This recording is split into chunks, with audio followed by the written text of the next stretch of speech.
Morning, Mel. Morning, Casey. Morning, everyone. Nice to see you all. Right. Melissa, I'd like you to tell us a little bit about what your title is, what your role is, and how long you've been working for Texel Group. Of course. So my role is the compliance officer for Texel. I've been working with Texel for about 18 months. Okay. Thank you. So compliance officer, I'm not sure when I was at college if I would have known what that meant. I know that, I think that people probably recognise the word compliance, but perhaps don't really know what that role entails. So can you tell us a bit about what you do on a day-to-day basis? No, absolutely. I think I would agree with that. I don't think I heard of compliance when I was at university. But my role entails a bit of everything, really. It's quite varied, particularly with myself just being in the compliance team. But my first thing, I suppose, is I always check my emails and my calendar at the beginning of the day, and I always write my top three to-do list because I find the role can be so varied. It helps for me to prioritize what I'm going to do with my day. The role itself can vary from Brexit being a big part of regulatory change recently, data protection, sanctions and financial crime, sort of what we call KYC as know your customer and onboarding new clients that we might have, delivering training, which is often through Zoom at the moment, and also screening for insurers as well. So it can vary so much, but I also have another part of it which is called horizon scanning. So I look out and keep an eye on the horizon, I suppose, for anything regulatory change that's going to come up and may impact Texel at a later stage. Okay, wow. And you said there, know your customer. What does that mean really, and why is that important to monitor? No, I think it's a good question. Sometimes we get the same question from brokers as to why they have to do these KYC checks, but it's ultimately about there are certain regulations, particularly in banking and insurance, about anti-money laundering, and a way to mitigate the risk of being used for money laundering is to know your customer. So you carry out due diligence on your customer to know who they are, where they are, what they're doing, sort of an overview of their business and whether they're, I suppose fit and proper would probably we're not doing anything untoward. So really it's just I suppose a quick check to do that, but it's quite an important check as well. Yeah. Okay, cool. And what would you say you find satisfying about the role, but also what are some of the challenges that you face? No, I think that's a really good question. And I think it comes down to me personally. I thrive on helping my colleagues, being able to provide them with a good service that they can rely on, finding practical solutions, which is sometimes quite tricky, but also the variety of the role. So I think like a recent example would probably be last week we were asked, has there been any changes to the German insurance premium tax? Because we've got a client that has sort of asking for an update, and it's something that we hadn't heard of. But again, it's being able to go away, research that, find out what might be causing this question, and then we found a bulletin on it from the Lloyd's market, explaining the changes, and then it comes to us to spend some time reviewing those requirements, forming an understanding of how it can impact Texel and Texel's clients, particularly those in Germany, and also then communicating this to the business and to the clients as well in a way that they know how it applies to them. So I think it can just be anything, and the questions can just come up whenever. But so it's nice. That's appealing then. The fact that you never know what you're going to have to look at or deal with kind of keeps you on your toes a bit, but keeps it interesting. Definitely keeps me on my toes, keeps me learning. And also I think the other side though to that is the challenges can often be the volume of work, because mainly maybe because I'm the compliance officer for Texel and there isn't, I suppose, a team around me to assist. I think generally it's never quiet in compliance. There's always something to do. Even over Christmas, there's always something I can be getting on with when it's a bit quieter. But that's why I really focus on those top three on my to-do list. And I know that if I get my top three done, then I've had a productive day, just to focus those top bits. So do you think being in the role you're in, and there's a couple of you in Texel, whereby everybody in the company comes to you and everybody needs your support for different things, do you think therefore something you need to be good at is communicating and being able to sort of manage that and manage expectations a bit, because you can't help everyone all the time, can you, I guess? So that's another skill perhaps that you need. Yeah, absolutely. I think good communication skills are key, and I think that's both listening and also, like you said, managing expectations on the other side, because I think realistically the business doesn't expect probably us to drop everything as soon as they ask for something, but I think they probably want to manage the expectations for the client. If the client's asking, they can say, okay, it's with compliance and we're expecting to hear back by tomorrow, because I've said, look, I've got something urgent this morning, but I'll get to it this afternoon. And I think that just keeps that dialogue going and that trust in the service that we've been able to provide. Definitely. Okay, cool. What about tell us a bit more about how you've come to be here. So what did you study? What was the beginning of your career path, and how have you ended up being a compliance officer in an insurance broking firm? Yeah, I think that's a broad question. So I'll start from the beginning. So I studied law, quite a traditional route. I studied law at the University of Lincoln, and I also completed the legal practice course with my scholarship with BPP Law School. And I think I originally wanted to be a solicitor. I wanted to qualify, but I think we all know trying to get into law is a very competitive industry to I suppose to break into, and often you need contacts in law to be able to do that. Having said that, when I finished the LPC, I thought I would never have to sit an exam again. So this also shows that even at Texel, I'm also sitting the insurance exams as well, the CII exams, alongside my role, so on a part-time basis. But I think it's, in terms of, I suppose there's probably another question as well, but I think when I finished the legal practice course, I was working in a job in London, my first job in London, and I knew it was just a platform to get me onto the next role, to get my foot in the door, I suppose, in London, originally being from the north. And I knew I wanted to find a role where I could use my skills that I just learned, even if it's not a typical paralegal or training contract, a trainee role in a law firm. I wanted to be able to use those skills that I'd learned in another role. And my boyfriend at the time, now husband, said, Mel, everyone's looking for law graduates, and compliance is often a skill that they look for. And I was like, what is compliance? What even is insurance? I don't know what it was. And he said, oh, it's a Lloyd's market. And so I had to go away and think about that. And actually, it opened my eyes to a whole industry that I didn't know was even out there, and meant that, that was probably 5 years ago. And yes, it's that's I suppose how it's come about with compliance. But so I hope I've answered the question. I feel like I've gone a bit away around. No, I think what's really interesting about that is, for everyone listening, is perhaps someone out there, one of your students, is interested in studying law, but you've demonstrated that doesn't mean you have to become a lawyer or a solicitor, that actually you can use that qualification and those skills to do something different. And it's kind of, well, we'll come on to transferable skills, but the idea that you've got that qualification and now you can go and work in different industries. So many different industries need compliance officers. So you've now got the qualification and the experience. That means you can go and dip into different industries if you want.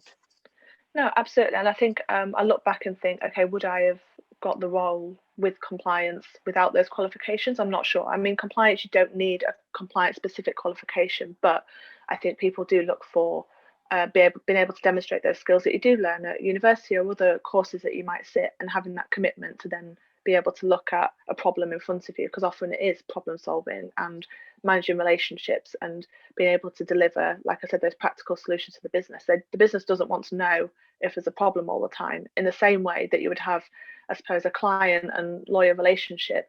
The client doesn't want to know what the problem is. Well, they probably do, but they want to know how to fix it as well. So it's that kind of using that kind of that skill set that you learn in your studies as well. So yeah, it's not I think you can take a very traditional role, but law is a good option as well to use it elsewhere. Okay, so that you've told us a bit about qualifications. What about personality? What kind of strength and personality traits do you think are suited to this kind of role, kind of legal but also compliance? Yeah, I think it's one I've had to think about quite a bit, actually, because I think there's a couple of key things. Essentially being that resolver, being that fixer. I know I'm a fixer personally. I like to fix things, so that fits me quite well. But like was already said, good communication skills, the ability to develop strong relationships is really important, especially with the business, and because you're dealing with so many different demands and needs from different areas like brokers or finance. But I think there's also a personal side of it, and having empathy and being able to make a judgment on your own accord. Obviously, you can get support within the business, but being confident enough to have that judgment and form a view on something are really important, and also self-motivation and drive. For me, I've learned over the years that a compliance function is only successful when it has a good relationship with the business. So I think if you're approachable and you listen to the business's point of view, I think you can have a very good, solid career in compliance. But also being a self-starter is also key, which by the people that are probably on here are keen at 9 o'clock this morning to listen to me talk about compliance. It's a good win already. And so you've only been with Texel for 18 months, but is there anything you would say that you've learnt already or you've developed in this role that you could take with you now, like a skill you've developed since you've been doing this role? Yeah, I think so. I think Texel's definitely, out of the roles that I've had, Texel's been the one that's been the most challenging, but for all the good reasons. And partly I think that's because it being a smaller company,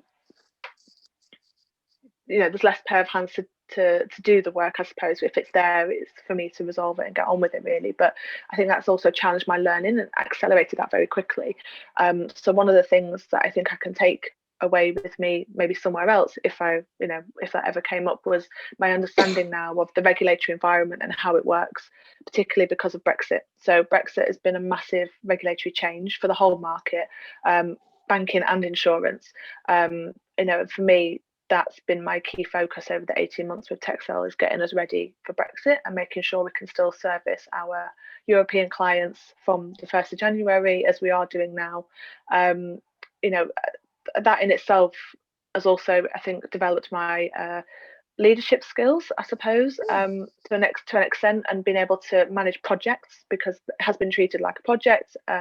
Often I'll be dealing with the chief operating officer, legal counsel, finance, admin, broking teams, and it's about having those good communication skills, time management, and also being able to see a vision that I'm working towards a very firm deadline of the 31st of December to be ready. And actually we were ready in good time a while before. So for me, that's been a huge success, but also a great learning curve that I can take somewhere else. I was going to say, I know that's been a real headache for you and kind of like hanging over you, the slog of something you had to keep doing. But I guess now that you've achieved it, you've probably got a great sense of satisfaction from that. And it's a great thing to kind of have on your CV, but also to talk about and show that you achieved that and got through it and learned a lot. So you kind of need to remember that next time you have a really difficult case, I suppose, to get you through it. Yeah, absolutely. And I think it's also, once you've gone through that learning experience, you can have more of a confident conversation with it about, have a conversation about it with other people, with clients that might want to know about how we're tackling Brexit. I think that learning experience then just sets you up to be able to have those conversations more on an informed basis. Yeah, definitely. Okay. And what about, you touched on it a little bit then, this idea of the fact that you work for Texel Group, which is quite a small company. So even though we have offices in other countries, we're actually quite small and quite a close-knit community. But you've had some experience of working for larger companies as well. Could you tell us a little bit about your experience and your views of how it's different working for bigger and smaller companies? Yeah, I think it's a really good question, and I think I was always very much about working with insurers, because ultimately they can bear the risk. If something goes wrong, they are the ones that obviously are paying out. But having said that, I really, really enjoy working for the broker side. But I suppose my background prior to this role was very much about working in the larger insurers. So I think both the small and larger companies offer great experience in different ways, but my background was pretty much used to working in teams of 3 to 7 people within a compliance function, where the company had employees of say 150 to 200 people. And what I felt is, for me personally, I felt like a number sometimes, just in a cog, rather than a key part of the business and a key part of the business's future. So for me, a smaller company like Texel offers so much more opportunity as well to get stuck in on things. it's an opportunity to really learn your craft. And for me, a smaller company is a much more I think at ease, I think, with a smaller company, I think, than I am the bigger companies. It suits your personality more, do you think? Yeah, I think so. I think I've learned that as well over the 5 years, that I really thrive on being around team spirit. And that's not necessarily just, I suppose in a larger company you have your immediate team, but I suppose in a smaller company that team spirit is company wide, because there's say 35 or 40 of you anyway. So yeah, I think it's been good. I think in terms of practically from the role, like I said earlier, it's the smaller role and having less of a team around me has sort of pushed me to take on more responsibility, because there's less pairs of hands to do it. So there's, I think, with compliance, and particularly with the larger firms, what I found is that even with underwriters and compliance teams, you would have people sat in their pods, and they would often be siloed into a specific area. So you'd have, almost with the underwriters, you'd have the underwriters that were writing the consumer business, but they would never speak to the people sat next to them that were doing property business, even though they sit 2 meters away. And I think that's where they were socially distanced ahead of time. Yeah, socially distanced ahead of time, definitely, but also because they had almost no day-to-day reason to, because their business didn't cross paths. And for me, I found that also in compliance is you can often be siloed or specialised into a certain area, whether it's financial crime, whether it's consumer focused, whether it's monitoring or driving, leading the regulatory change like Brexit, or any sort of big regulation that comes in. So for me, the smaller company offers so much more hands-on experience that you can take with you to somewhere else. Okay, so I think that's quite interesting for everyone listening as well, because we're all kind of geared to think, oh, I must aim for the big companies and the big well-known organisation, which yes has its merits and it looks good on your CV, but actually sometimes you might get better experience working at a smaller firm because you get more involved, or even shown off the deep end a bit, but you learn quicker then. So that's something to bear in mind, to consider smaller organisations as well as the big corporates. Definitely. Cool, thank you. I think I've only got one more question. Yes. Which is, what's the best career advice you've ever received? Or if you haven't really got an answer for that, what career advice do you have? A bit of both, really, for those listening. I think this ties on nicely with what we've just said. I remember when I was studying at Lincoln Uni, I was very keen on getting names on my CV for work experience, because that's really what you're told to do at university, get as much work experience as you can. And the lecturer at the time said to me, it's not necessarily about the names on your CV, it's about the experience on your CV. Prospective employers will be looking for the experience itself, like what you've learned in those placements or any previous roles, and they want you to be able to bring that experience to life in an interview. And each role gives you that good foundation for the next. And I think that's really important, is that I think the younger generation can often feel a lot of pressure to be really ambitious straight away and to be really successful straight away. But actually you can be successful in having a good foundation to the role that you're going to be going to later on. So for me, I started off as a compliance monitoring assistant, which is probably the lowest of the pecking order at the bottom, but actually it meant I got really good exposure to the business straight away, so that when I progressed into the next role, I already had that understanding of how it works, who works, and just understanding of the business. So I think I think there's a lot of pressure to get the right title on your CV and the right name on your CV, but actually it's about what you do and how you can explain that experience in an interview, because that then also allows your personality to come through as well. And I think for me with Texel, I look back at the interview, I think I was quite keen, but also quite nervous, and someone said just enjoy the experience, just enjoy going for an interview. And I think that for me took the pressure away. So also I've never heard anyone say that before. No. Enjoy an interview, because most of us are terrified, aren't we? But that's an interesting slant, I suppose. And there's definitely that argument, isn't there? Try to see if it's the right place for you, so you're interviewing them a little bit as well. I think that helps with that balance of power and that kind of thing. So it's not just about you fitting, but are they the right fit for you as well? So I guess that plays in a little bit to try and enjoy it. No, I would completely agree, and I think often just smiling can just help you feel a bit more relaxed in an interview.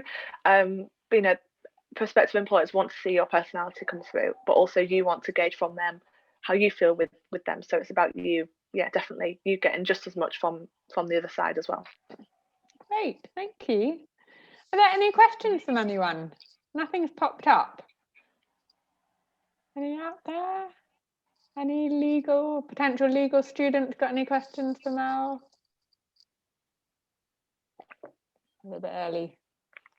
It's okay. Hopefully it means the questions are good enough. The answers are good enough. We're all finding it harder to get up, aren't we? Yeah. Out there. All right. Well, if Definitely. anyone thinks of any questions, then please. Oh, here we go. I've got one. Did you have to do a legal conversion course? No, I didn't, but that is something that is often taken up.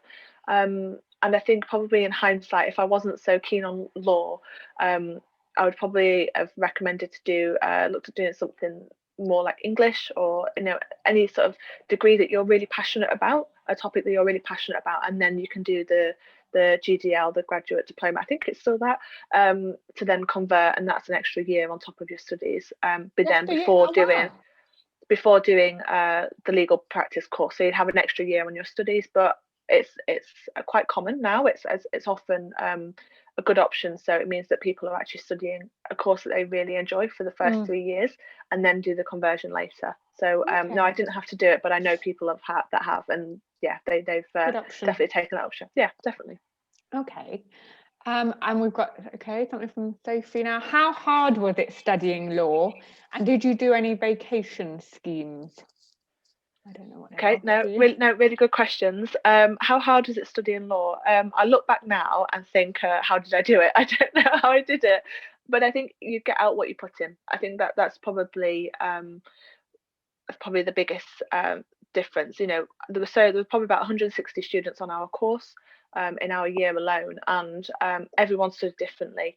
Myself and my best friend we had a routine, 8 a.m. till 7 p.m. if not 8 every day. It was studying, because we needed to know we had to do that for us to pass our exams, where other people were maybe a bit more flexible and had a bit more of a social life than we probably did. But for us, I think, yeah, you get out what you put in, and I think it's a good degree, and there's always so much support by the lecturers anyway, I think, to help you with certain areas that you're not as confident with. Is it a very reading heavy subject, would you say? Yes, definitely. Okay. So I think if you I think you have to know probably what works for you in terms of studying. For me, I know exams was probably not my favourite option, so I chose to do a dissertation in the third year, which then took the pressure off for having one less exam. But no, it's very reading heavy. But also there's so many tools out there now where you can get summaries of cases, so you don't have to read through pages and pages of case law. You can often use the summary, and often you get that access as part of your university studies anyway.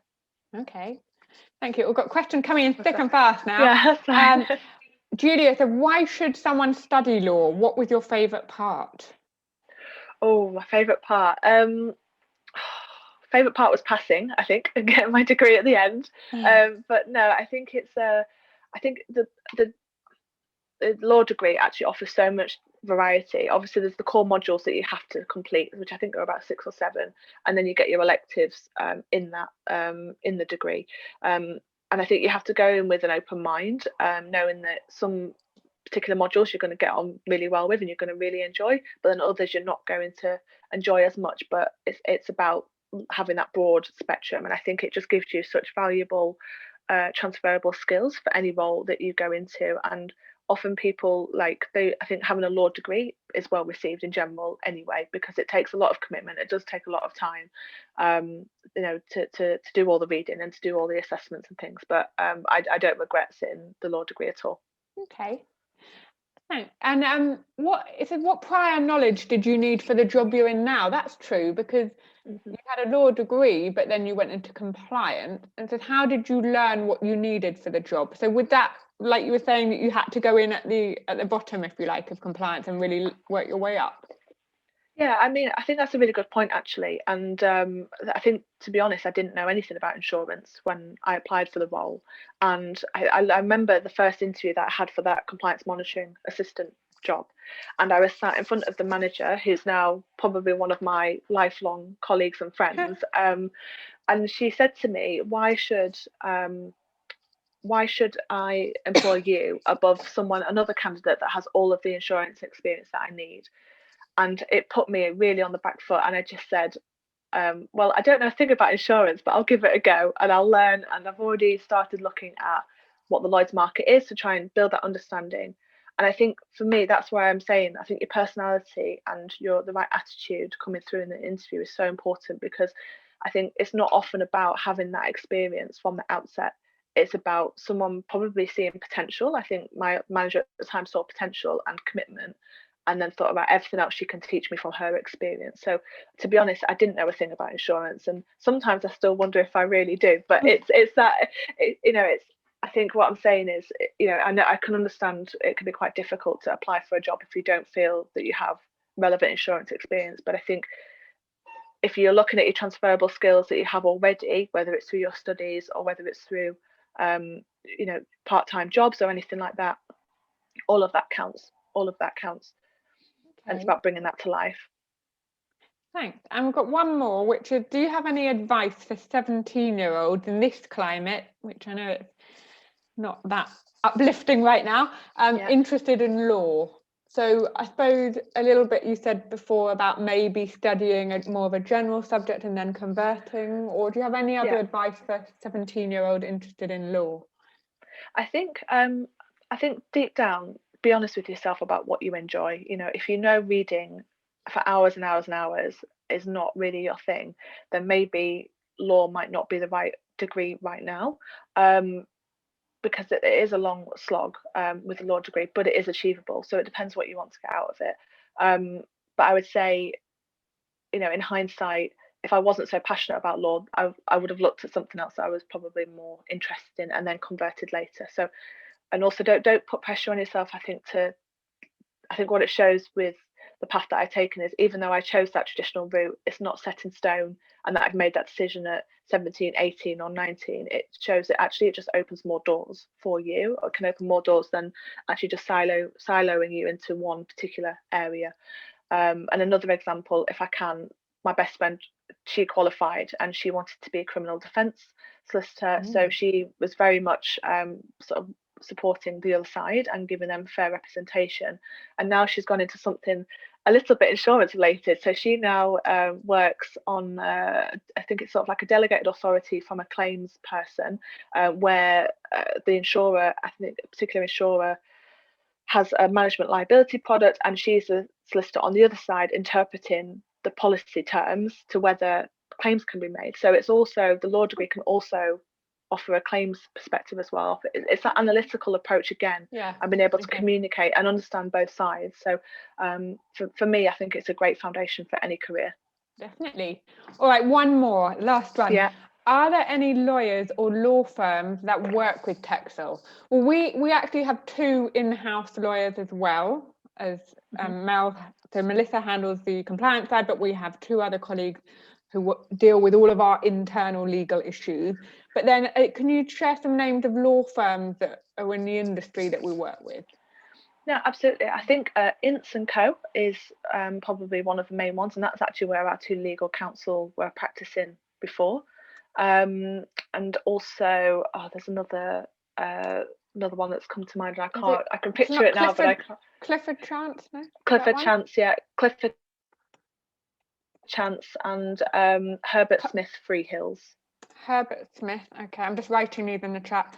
And what about, is they Clyde and Co? Are they one or not? Yes, that's the one I was thinking of. Thank you very much. Okay. I don't know why I know this, but there you go. There we go. I put those in the chat box if anyone's interested.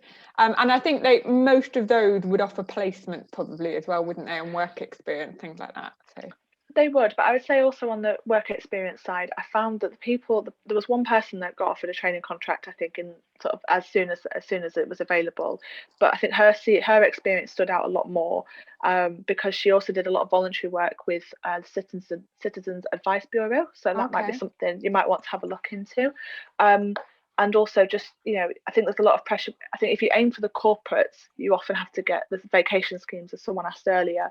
But actually, if you look at the smaller firms, you might be able to get a week experience, like in a local firm, where you can probably get a bit more hands-on experience in a vacation scheme, and less competition, I suppose, to apply for those places. So just don't rule it out. Have a broad view of what's around you for those. Okay, and that's something that we hope to offer as well. Once we can all get back together again, we're going to look to hopefully offer some opportunities at Texel as well. So thank you, Melissa. That was very interesting, insightful. Thanks for your time. Thank you very much. Thanks for all your questions.